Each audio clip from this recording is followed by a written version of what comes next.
जय हिंद दोस्तों, स्वागत है आपका गवर्नमेंट एग्जाम प्रिपरेशन चैनल में। 23 मार्च 2023 का करंट अफेयर देख लेते हैं।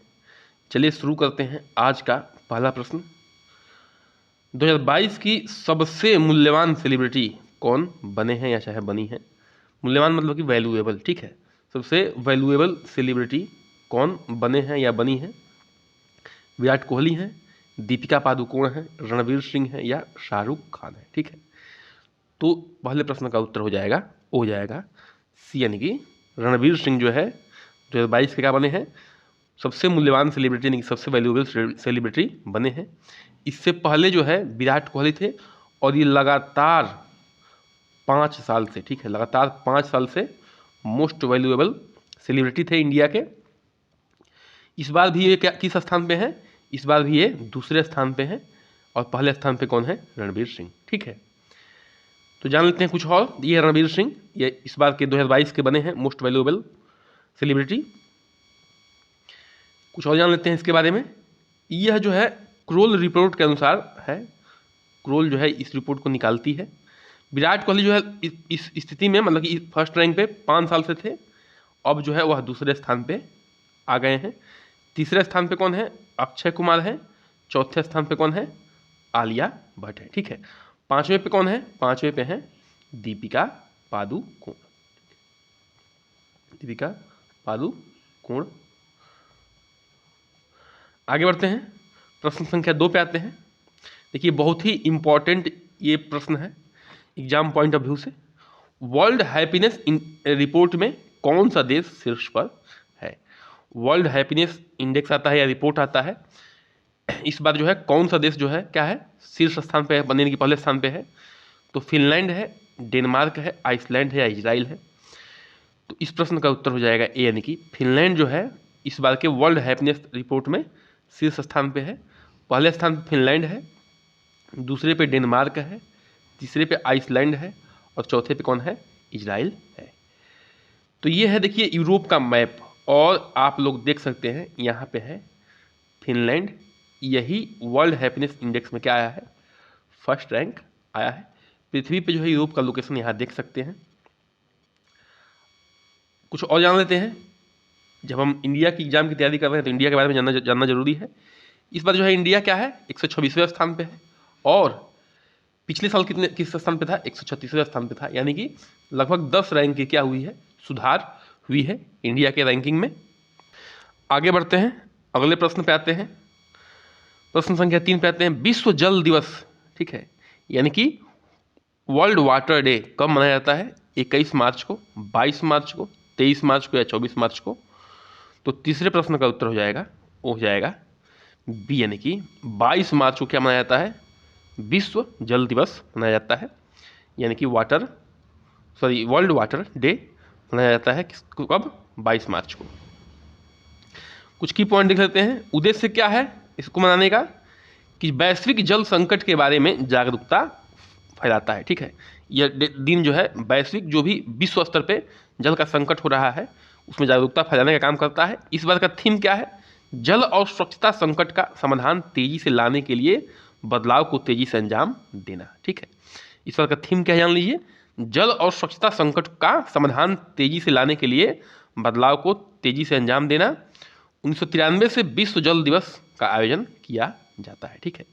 1993 से ही विश्व जल दिवस को मनाया जा रहा है, इस बात को आपको याद रखना है। आगे बढ़ते हैं, प्रश्न संख्या 4 पे आते हैं। मर्लिन ग्रुप किस शहर में वर्ल्ड ट्रेड सेंटर बनाएगा, ठीक है। अभी हाल ही में मर्लिन ग्रुप जो है किस शहर में वर्ल्ड ट्रेड सेंटर बनाएगा, व्यापार का सेंटर होगा, ठीक है, व्यापार का। और ये किस शहर में बनने वाला है, मुंबई में, कोलकाता में, अमरावती में या हैदराबाद में। तो इस प्रश्न का उत्तर हो जाएगा बी, यानी कि कोलकाता के एक साल्ट लेक में जो है ये वर्ल्ड ट्रेड सेंटर बनने वाला है। तो ये है आपके सामने इंडिया का मैप, ठीक है। और भारत के मैप में यहाँ पे है पश्चिम बंगाल और पश्चिम बंगाल की राजधानी है कोलकाता। कोलकाता के एक साल्ट लेक में जो है ये वर्ल्ड ट्रेड सेंटर बनने वाला है। आगे बढ़ते हैं, प्रश्न संख्या 5 पे आते हैं। किस राज्य में एशिया का सबसे बड़ा 4 मीटर लिक्विड मिरर टेलीस्कोप का उद्घाटन किया गया है। इंपॉर्टेंट प्रश्न है, ठीक है। किस राज्य में एशिया का सबसे बड़ा, ठीक है, 4 मीटर लिक्विड मिरर टेलीस्कोप का उद्घाटन किया गया है? नई दिल्ली में, उत्तराखंड में, हिमाचल प्रदेश में या जम्मू कश्मीर में? तो इस प्रश्न का उत्तर हो जाएगा, वो हो जाएगा बी, यानी कि उत्तराखंड में जो है 4 मीटर लिक्विड मिरर टेलीस्कोप, जो कि एशिया का सबसे बड़ा है, उसका उद्घाटन किया गया है। तो देखिए आपके सामने ये है इंडिया का मैप, और यहाँ पे है क्या, उत्तराखंड। इसके पड़ोसी राज्य देख लेते हैं, हिमाचल प्रदेश, हरियाणा और ये उत्तर प्रदेश। नेपाल देश से भी बॉर्डर मिलता है, और यहाँ पे चाइना से भी इसका बॉर्डर मिलता है। आगे बढ़ते हैं, उससे पहले कुछ और जान लेते हैं, ठीक है। उत्तराखंड की स्थापना कब हुई थी? तो 9 नवंबर 2000 को हुई थी। उत्तराखंड का आधिकारिक पेड़ क्या है? रोडोडेंड्रन आर्बोरियम, ठीक है। रोडोडेंड्रन आर्बोरियम जो है आधिकारिक पेड़ है। उत्तराखंड की राजधानियाँ कहाँ कहाँ है? देहरादून है गर्मी में, और गैरसैंण है, सॉरी देहरादून है सर्दी में, और गैरसैंण है गर्मी में, ठीक है। ध्यान रखिएगा, लिखा हुआ है, सही लिखा है। आगे बढ़ते हैं, प्रश्न संख्या 6 पे आते हैं। हाल ही में एशियन बिलियर्ड्स का खिताब किसने जीता है? ठीक है, अभी हाल ही में एशियन बिलियर्ड्स का खिताब किसने जीता है? पंकज आडवाणी ने, ब्रिजेश दामन ने, अशोक सांडियाल ने या गीता सेठी ने?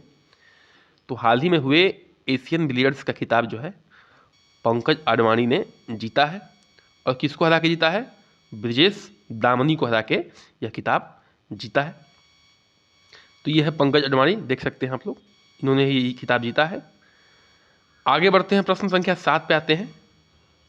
भारत अफ्रीका क्षेत्र प्रशिक्षण एफिंडेक्स 2023 सैन्य अभ्यास किस शहर में शुरू हुआ है? ठीक है, भारत अफ्रीका क्षेत्र प्रशिक्षण अफिंडेक्स 2023 किस सैन्य अभ्यास किस शहर में शुरू हुआ है? कोलकाता में, पुणे में, मुंबई में या कन्याकुमारी में? तो 7वें प्रश्न का उत्तर हो जाएगा बी, यानी कि यह अभ्यास जो है पुणे में शुरू हुआ है। यह है इंडिया का मैप, और इंडिया के मैप में आप लोग देख सकते हैं, यहाँ है महाराष्ट्र और ये है मुंबई, उसकी राजधानी। मुंबई के जस्ट बगल में है पुणे, ठीक है, यहीं पे है पुणे, और यहीं पे अभ्यास हुआ है। महाराष्ट्र की जो पड़ोसी राज्य देख लेते हैं, ये है गुजरात, मध्य प्रदेश, छत्तीसगढ़, तेलंगाना और ये है कर्नाटका, ठीक है। साथ में है यहाँ पे गोवा भी। आगे बढ़ते हैं, कुछ और जान लेते हैं इसके बारे में। भाग लेने वाले अफ्रीकी देशों में कौन कौन है यहाँ पे? ठीक है, बोत्सवाना है, कैमरून है, मिस्र है, घाना है, केनिया है, लेसोथा है, मलावी है, मोरक्को है, नाइजर है और नाइजीरिया शामिल है, ठीक है। इतने सारे देश जो है इसमें शामिल हैं। आपको वीडियो अच्छी लग रही है तो कृपया करके चैनल को सब्सक्राइब करिए, लाइक करिए, शेयर करिए, कमेंट करिए, ठीक है, और थोड़ा हमें सपोर्ट करिए। प्रश्न संख्या 8 पे आते हैं। संगीत कला निधि पुरस्कार, ठीक है, संगीत कला निधि पुरस्कार 2023 की विजेता कौन है? ठीक है, संगीत कला निधि पुरस्कार 2023 की विजेता कौन है? बॉम्बे जयश्री है, शशिकला धानी है, विजया दास है, या इनमें से कोई भी नहीं है? तो 8वें प्रश्न का उत्तर हो जाएगा यानी कि बॉम्बे जयश्री जो है इस बार संगीत कला निधि पुरस्कार 2023 की क्या है? विजेता है। ये है चित्र में बॉम्बे जयश्री जी, देख सकते हैं। इनके बारे में कुछ और जान लेते हैं। यह कर्नाटक संगीत क्षेत्र में सर्वोत्तम पुरस्कार है, ठीक है, यह कर्नाटक संगीत क्षेत्र में क्या है? सर्वोत्तम पुरस्कार है। पुरस्कार जो है मद्रास संगीत अकादमी द्वारा प्रदान किया जाता है। यह पुरस्कार कौन प्रदान करता है? मद्रास संगीत अकादमी प्रदान करता है। इसमें क्या दिया जाता है? सोने का एक पदक होता है। क्या होता है? सोने का एक पदक होता है, और एक विरुद्ध पत्र यानी कि उल्लेखनीय पत्र होता है इस पुरस्कार में। इसी के साथ चैनल को सब्सक्राइब कर दीजिए, लाइक करिए, शेयर करिए, कमेंट करिए, बने रहिए हमारे साथ। नमस्कार।